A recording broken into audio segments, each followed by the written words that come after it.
অনেক দিন থেকেই আমার একটা পাহাড় কেনার শখ, কিন্তু পাহাড় কে বিক্রি করে তা জানি না। যদি তার দেখা পেতাম, দামের জন্য আটকাতো না।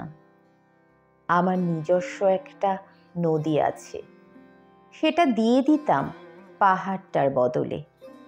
কে না জানে পাহাড়ের চেয়ে নদীর দামই বেশি। পাহাড় স্থানও, নদী বহমান। তবু আমি নদীর বদলে পাহাড়টাই কিনতাম, কারণ আমি ঠকতে চাই।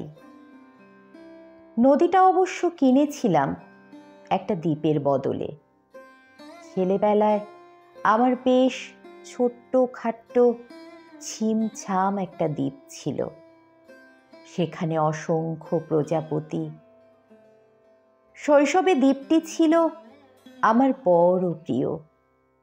আমার যৌবনে দ্বীপটি আমার কাছে মাপে ছোট লাগলো।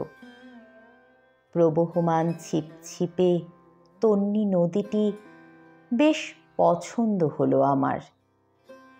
বন্ধুরা বলল, ওইটুকু একটা দ্বীপের বিনিময়ে এত বড় একটা নদী পেয়েছিস, খুব জিতেছিস তো মাইরি।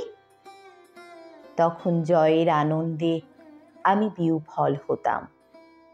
তখন সত্যি আমি ভালোবাসতাম নদীটিকে।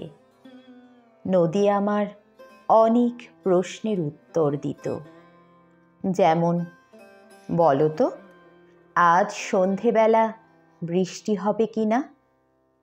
সে বলতো, আজ এখানে দক্ষিণ গরম হাওয়া, শুধু একটি ছোট্ট দ্বীপে বৃষ্টি, সে কি প্রবল বৃষ্টি, যেন একটা উৎসব।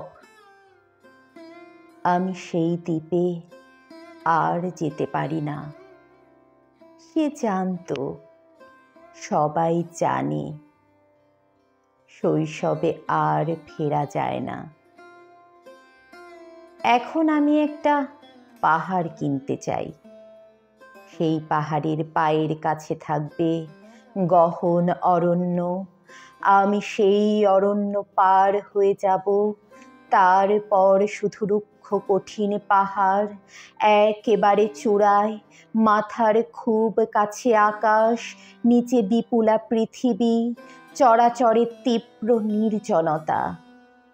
আমার কণ্ঠস্বর সেখানে কেউ শুনতে পাবে না। আমি ঈশ্বর মানি না, তিনি আমার মাথার কাছে ঝুঁকে দাঁড়াবেন না। আমি শুধু 10 দিককে উদ্দেশ্য করে বলবো, প্রত্যেক মানুষই অহংকারী। এখানে আমি একা, এখানে আমার কোনো অহংকার নেই।